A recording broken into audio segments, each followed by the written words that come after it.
Après 30 ans, qu'on le veuille ou non, notre condition physique commence à diminuer tranquillement. On perd du cardio, de la masse musculaire, on perd de la force, on perd de la tolérance à l'effort. Et si on ne fait rien, cette perte-là continue année après année jusqu'à la vieillesse. Et c'est pas dramatique d'un coup, c'est lent, c'est progressif. Et c'est exactement pour ça que souvent, on fait rien puis on n'a pas de sentiment d'urgence. Restez avec moi, on va faire un exercice ensemble.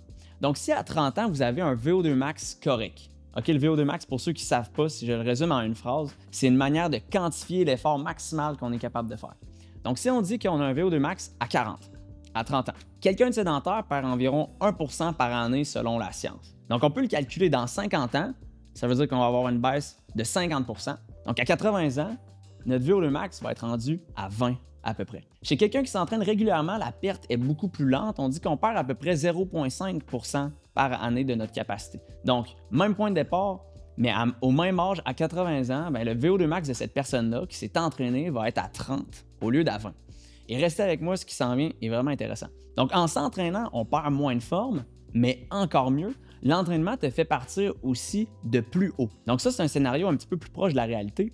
Celui qui s'entraîne part avec un VO2 max de 55 et non de 40. Donc si on part à 55, qu'on perd 0,5% par année, on se retrouve à environ 41-42 de VO2 max à 80 ans, comparé à 20 de VO2 max pour l'autre personne qui ne s'entraînait pas. Mais checkez bien ça.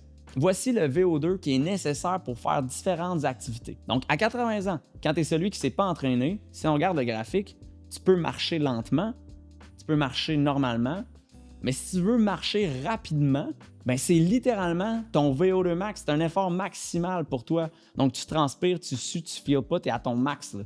Fait que si tu vas faire un sprint dehors en ce moment, ben marcher rapidement à 80 ans, ça va être la même chose si tu es cette personne-là sédentaire qui part avec un VO2 max de 40. Donc est-ce que tu es autonome à ce moment-là? Je pense pas.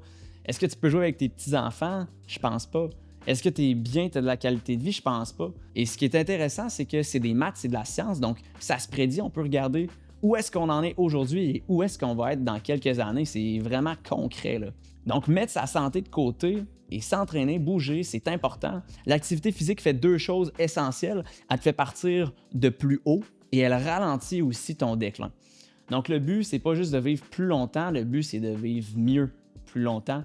Bouger, ce n'est pas qu'une question d'esthétisme. S'entraîner, ce n'est pas que de l'esthétisme, c'est beaucoup plus que ça. Je m'appelle Charles-Éric Blouin, kinésiologue et bachelier en psychologie. Si tu es d'accord ou que tu as aimé la vidéo, laisse un j'aime ou un commentaire.